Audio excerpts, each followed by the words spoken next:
Bismillahirrahmanirrahim. Assalamualaikum warahmatullahi wabarakatuh dan salam pramuka.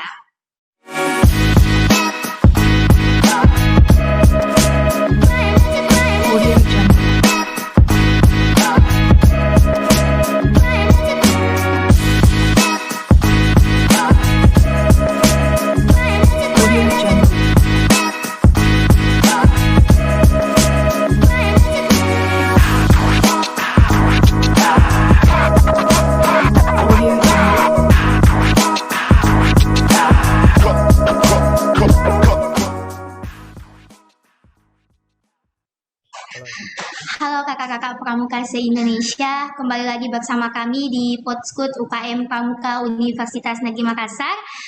Di sesi Podskut kali ini akan dipandu oleh saya. Perkenalkan, saya Firdalia Kartika, Dewan Racana Opu Denri Saju, UKM Pramuka Universitas Negeri Makassar. Nah, di sini saya tidak sendiri kakak-kakak, ada banyak kakak-kakak lain yang membersamai saya di ruangan ini. Ada tim Podskut kami, kakak-kakak yang cantik-cantik dan ganteng di belakang layar.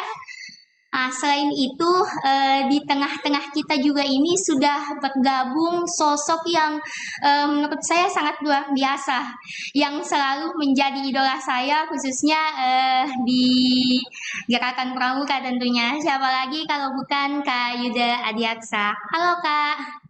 Halo, Assalamualaikum teman-teman, salam Salam. pramuka. Gimana kabarnya Kak? Alhamdulillah sehat dan terus belajar ya, karena perubahan nih makin cepat nih. Kalau nggak belajar pusing. Ya, jadi memang harus ikuti perkembangan zaman ya Kak. Betul Kak. Oke teman-teman, jadi karena narasumber kita malam itu Kak Yuda merupakan Purna Ketua Dewan Kerja Nasional masa bakti 2013-2018, namun sebelum jadi ketua juga Kak Yuda ini sudah berkecimpung di dunia Dewan Kerja. Jadi kurang lebih 10 tahun sudah di Dewan Kerja, betul ya Kak Yuda? Iya, lama banget ya. Udah ngerasain manis pahitnya penegak pandega di Indonesia kan Kak Yud? Betul, dari yang ketemu yang lucu-lucu sampai yang agak-agak kurang lucu ya. Apalagi penegak pandega di Sulsel kan lucu-lucu kan Kak? Iya, lucu banget ya. Gemes lah pokoknya. Apalagi saya Oh ya, Kak Yuda, dari pengalaman kakak nih 10 tahun di Dewan Kerja, bisa diceritakan sedikit nggak sih Kak mengenai perjalanan kakak merintis karir di Dewan Kerja Nasional sampai saat itu gimana Kak? Oke, kalau cerita singkatnya pasti ya semua bermula dari sebuah edaran ya. Dari sebuah edaran muncul, kemudian akhirnya pembina saya pada saat itu masih Dewan Kerja Cabang ya, masih aktif. Tapi udah mau purna lah gitu ya pada intinya. Kemudian akhirnya menawarkan pada saat itu. Kan bukan menawarkan ya, kalau di Gus Depan kayaknya bukan menawarkan sih. Lebih kayak menjorokkan atau apa ya namanya, menjerumuskan atau apa saya nggak tahu istilahnya. Jadi pada intinya ya diamanahkan lah ya untuk bisa ikut seleksi ya. Itu dari Gus Depan saya ada 4, satu DKC 3 yang kayak saya satu angkatan semua. Nah ikut seleksi pada saat itu 2009 kalau nggak salah, ikut seleksi ya udah berjalan gitu ya 2009, dan dari 4 orang yang dari Gus Depan saya, nah, cuma saya tuh. Nah, dulu lucu-lucuannya Masya katanya kalau Allah. saya, lucu-lucuannya kalau dulu saya ini kan spesialisasinya kalau terkait kepramukaan ini ke ilmu pengetahuan dan kepramukaan ya, PUPK sebutannya. Jadinya ya gitu katanya, pantes si Kayuda mah auto lah gitu ya, karena ya sering makan sejarahnya Baden Powell, Indonesia, apalah macam-macam gitu. Lucu-lucuannya begitu. Nah, udah ikut seleksi ya, terpilih ya pada saat itu paling muda ya, masih SMA lah, kelas 2 waktu itu. Dewan Kerja Nasional pada saat itu berani lah berinvestasi menurutku untuk bisa memberikan ya amanah kepada anak muda ya usia usia berapa ya? Usia kelas 2 SMA lah pada saat itu. 15 tahun, 16 tahun lah, Kak. Yang 17-an kali ya. 17 kali, iya. 17-18an. Udah pada saat itu ya ikuti aja gitu ya, ikuti prosesnya. Memang pada saat itu juga agak-agak minder ya. Karena pada waktu itu ya nggak ada seumuran ya. Seumuran cuma sedikit lah pada saat itu. Dan akhirnya ya keterusan. Akhirnya keterusan satu masa bakti ya, uniknya ya pada saat itu mungkin ya itu qadarullah juga, di akhir masa bakti periode saya pertama 2008-2013 ada sebuah kesempatan untuk jadi ketua ya. Waktu itu saya memberanikan diri karena kembali lagi ke didikan gugus depan. Didikan gugus depan yang nggak ada berkata tidak siap kan. Siap gitu ya, kalau di gugus depan mau ngomongnya siap, mohon bimbingan siap, mohon wajib bimbingan, siap gitu aja. Nah akhirnya dari situlah mulai jadi ketua di akhir masa bakti, menutup masa bakti dengan Muspan Mitra 2013, dan akhirnya mengajukan diri kembali ya dari amanah teman-teman internal Dewan Kerja Nasional. Nah, akhirnya terus juga, dan ya udah sampai akhirnya kalau mau dibilang ya saya salah satu yang melanggar kali ya kalau dari sisi aturan gitu. Karena dari sisi logika nggak mungkin 10 tahun kan. Nggak mungkin banget. Kecuali emang usia penggalang gitu ya. 10 tahun, 25 tahun, atau 16 tahun. Kayaknya nggak mungkin. Nah, saya agak melanggar ya pada saat itu. Di akhir masa bakti, usia saya udah 27 kalau nggak salah. Tapi emang punya alasan ya. Mungkin nanti kita ulas lagi. Kira-kira kayak gitu kali. Masya Allah, Kak. Tapi sekarang kan udah jadi anggota dewasa, gimana rasanya Kak? Dari dulu yang sering kesehariannya pakai baret, sekarang udah pakai peci, udah kelihatan tuanya. Iya, yang pasti perbedaannya tiba-tiba nggak terasa kita lebih banyak ngomongnya saat ini gitu ya, karena mungkin banyak yang diceritakan ya. Itu yang perbedaan terbesarnya. Jadi lebih banyak bawel gitu ya, ceramah dan lain-lain gitu. Nah, sisanya kalau dari segi apa ya, ngelihat teman-teman muda ya yang bergerak ya, mungkin ada sisi gregetannya ya. Tapi ya berusaha untuk tidak mengambil alih gitu ya. Karena kalau mengambil alih ya sama tuh kayak model-model ya kakak-kakak yang kita tidak sukai ketika kita aktif kan, tiba-tiba kok ini diambil alih aturan kita kok bisa gitu. Nah itu aja palingan perbedaannya. Sisanya mah dari segi aktivitas, bakti, ya pengabdian, sharing lah sama aja lah ya, pada intinya cuma memposisikan aja. Gitu. Nah, kakak-kakak mendengar dari pengalaman Kak Yuda yang sudah berkecimpung di Dewan Kerja Nasional selama kurang lebih 10 tahun, memang beliau menurut saya sangat cocok untuk menjadi narasumber kita malam ini Kak. Karena berbicara mengenai pramuka, tentu saja kita tidak terlepas dari berbicara mengenai kaum muda tentunya ya Kak. Belum lagi sebagai organisasi pergerakan, tentu saja langkah-langkah pembinaan kaum muda saat ini itu harus terus bergerak maju, menyesuaikan perkembangan zaman, kemudian juga kebutuhan kaum muda dan tentu saja kebutuhan masyarakat, utamanya di Pramuka, Penegak, dan Pandega saat ini, Kak. Selain itu, suatu kebanggaan juga tersendiri bagi kita anggota Gerakan Pramuka karena menjadi organisasi yang memiliki dasar hukumnya sendiri, diatur dalam Undang-Undang Gerakan Pramuka Nomor 12 Tahun 2010. Kemudian hal-hal dari undang-undang tersebut dijelaskan kembali, dirumuskan kembali di dalam anggaran dasar dan anggaran rumah tangga, dan hal-hal yang lebih khusus juga dijelaskan di petunjuk penyelenggaraannya Kak.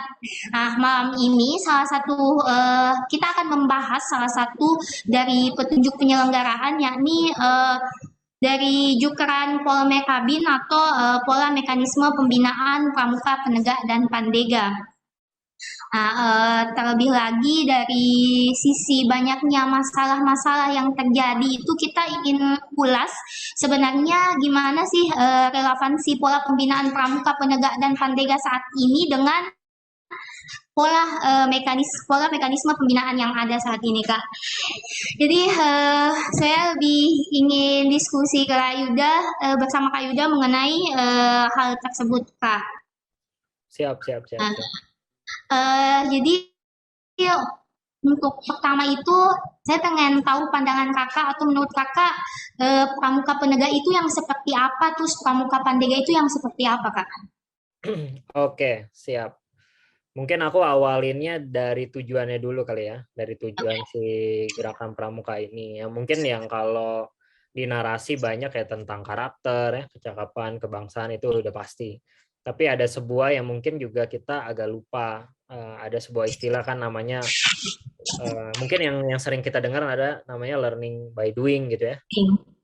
Learning by doing adalah belajar sambil melakukan gitu. Nah, di learning by doing ya harapannya kan di dalam itu ada learning to know, artinya belajar untuk mengenal, learning to do untuk kita melakukan, dan learning to live together gitu, artinya untuk kita bisa bersama ya, kehidupan bersama gitu. Nah itu di learning by doing. Jadi apa ya, turunannya kayak gitu. Jadi doing itu dari to know, to do sampai live together. Makanya di gerakan pramuka ya ada berkelompok, kemudian ada project-project yang bareng sama sangga kerja atau reka kerja gitu. Nah, itu di learning by doing.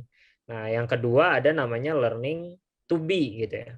Nah, artinya harapannya gerakan pramuka itu memberikan selain learning by doing ada learning to be, artinya untuk menjadi. Nah, ini yang mungkin kakak mau menjadikan dasar dulu learning to be-nya ini.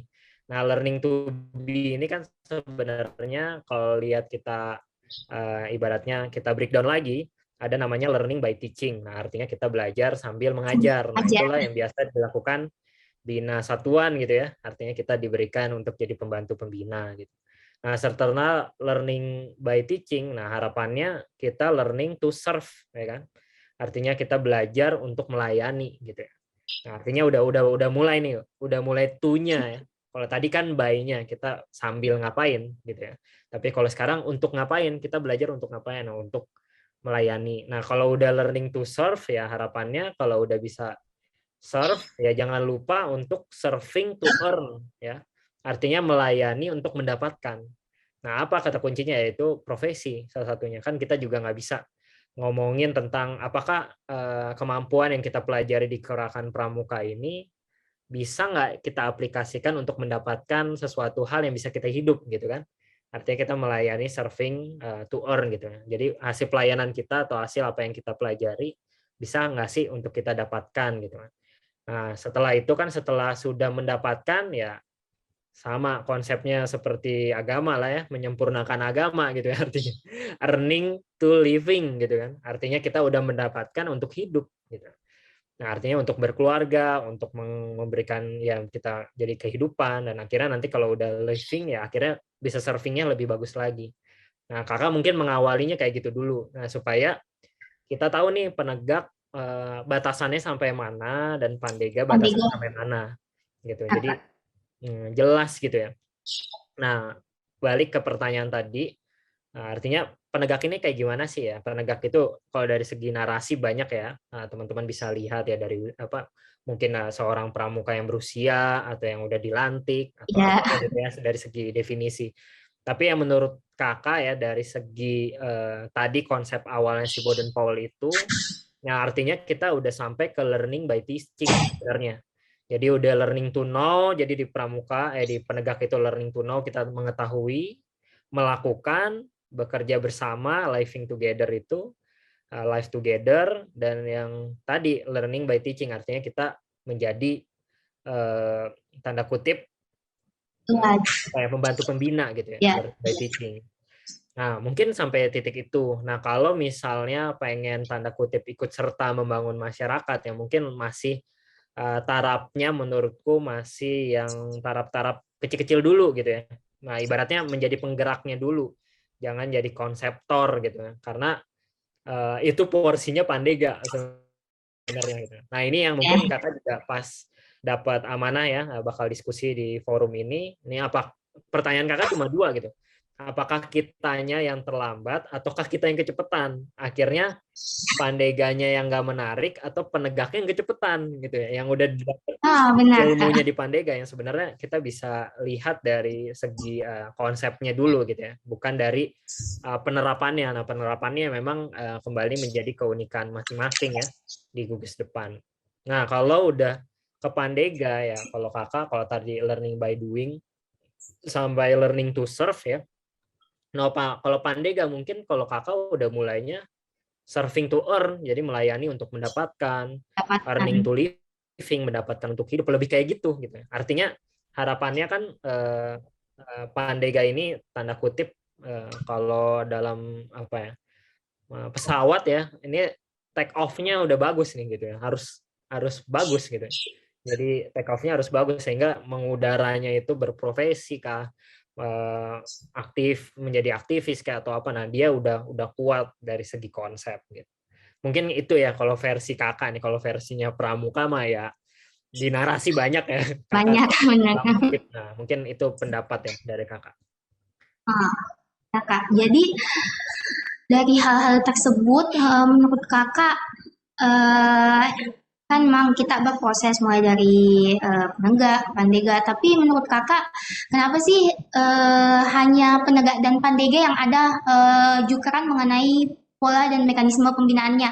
Kenapa kaum muda seperti siaga dan penggalang itu tidak ada, Kak? Padahal kan dari sana kita juga sudah bisa berproses seperti yang Kakak katakan tadi, misalnya sudah bisa learning by doing, dan lain-lain, Kak. Apa sih hal istimewa itu dari kita yang penegak pandega?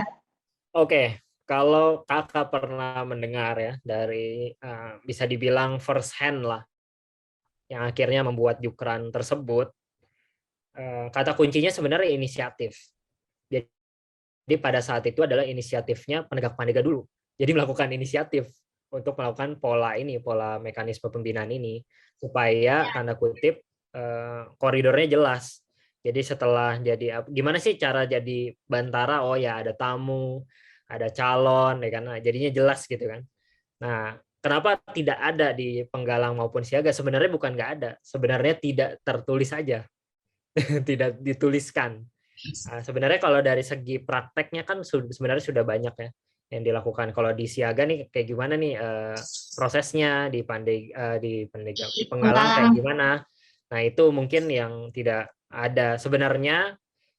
Jujur ya saya sendiri ya mungkin saya harus mengakui ya saya andalan Bina Muda ya di Kuarnas ya. Pada saat itu ketika saya kemarin ya diberikan amanah, yang saya pikirkan pertama kali adalah bagaimana adanya kesinambungan dari siaga sampai dengan pandega. Nah, artinya memang perlu pada saat itu kita mungkin ada ya di beberapa dokumen rapat kerja nasional ada sebuah ide untuk membuat namanya, karena lagi zaman-zamannya Omnibus Law ya, zaman-zamannya Oh iya. konsep peraturan yang satu set gitu kan. Nah, akhirnya waktu itu pernah kita idekan, pernah juga udah punya konsepnya membuat namanya pola pembinaan anggota muda yang dimulai dari memang siaga, penggalang, penegak, pandega. Jadi kelihatan tuh arahnya gitu. Nah, mungkin itu kalau aku ya jawabnya. Jadi sebenarnya tadi awalnya inisiatif dan akhirnya kita mengetahui ini karena inisiatif ya udah kita mau buat. Tapi ya tidak menutup juga bahwa di tempat lain mungkin di kepelatihan di Pusdiklatnas apa ya udah ada tuh SOP-nya tapi belum apa ya bisa dibilang belum dituliskan atau belum didokumentasikan. Kira-kira gitu, Kak. Ya, benar ya, Kak. Eh, Mengenai pramuka penegak dan pandega itu awalnya hanya dari inisiatif, namun akhirnya berkembang sampai saat ini hingga menjadi jukeran tersendiri, Kak. Namun, Kak, ternyata menurut hasil survei kami bahwa masih banyak satuan ambalan, satuan racana yang belum paham, belum tahu kalau ternyata ada pola dan mekanisme pembinaan yang seharusnya kita ikuti. Akhirnya sampai saat ini itu mereka hanya menganut apa Kak, menganut bisa dibilang Kebiasaan, ajaran nenek tradisi. moyang. Nenek moyang mereka ya, turunan dari senior-seniornya mereka. Nah, menurut pandangan Kakak itu gimana sih, Kak? Sosialisasi ke teman-teman, contohnya yang paling banyak itu di gugus depan SMA, Kak. Siap, siap. Di pangkalan SMA masih banyak yang belum oh ternyata ada Polbin. Saya saja Kak pribadi jujur tahunya itu ketika sudah masuk ke perguruan tinggi Kak, baru tahu oh ternyata ini Polbin ada loh. Pola mekanismenya penegak pandega yang sebenarnya itu seperti ini Kak. Iya. Mana sih pandangan Kakak mengenai mereka? Iya, kalau dari empiris Kakak memang tidak ada yang salah ya terkait tidak taunya gitu. Karena memang tantangannya di kita ini memang sosialisasi ya utamanya. Sosialisasi yang kurang ya, bukan kurang sih. Sebenarnya nggak jadi atensi.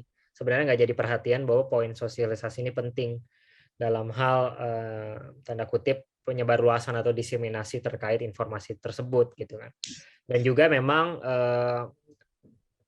bukan kebiasaan ya, mungkin juga Kakak harus bilang mungkin selama 10 tahun, anggaplah 20 tahun terakhir ini memang kita fokus kepada aturan gitu ya. Fokus kepada kepada kegiatan. Jadi nggak fokus kepada sebuah aturan-aturan gitu ya. Yang sebenarnya percepatan saat ini yang perlu kita tanggapi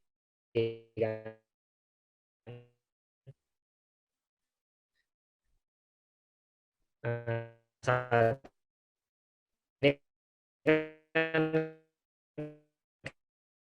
kayak udah mulai nih kerasa nih, oh ternyata kalau aturan-aturan kita beda zaman dong. Beda zaman, udah mulai diperlukan yang lebih fleksibel atau apa. Nah, mungkin kalau Kakak dari situ, tapi memang poin penekanannya kepada sosialisasi dan utamanya terkait contoh ya. Jadi percontohan sebenarnya. Nah, ini yang memang kita belum bisa dibilang kita belum membiasakan diri untuk bisa membuat sebuah kegiatan yang berkala dan disampaikan dengan contohnya. Nah, kita kan baru ibaratnya tanda kutip ya melakukan sebuah hayalan-hayalan dengan sebuah pernyataan-pernyataan bahwa ya nih penegak harus kayak gini gitu. Ini apa gitu. Tapi pertanyaan udah diterapin belum? Nah, itu yang kita sebenarnya perlu banget teman-teman kakak-kakak yang sudah menerapkan itu sebagai informasi.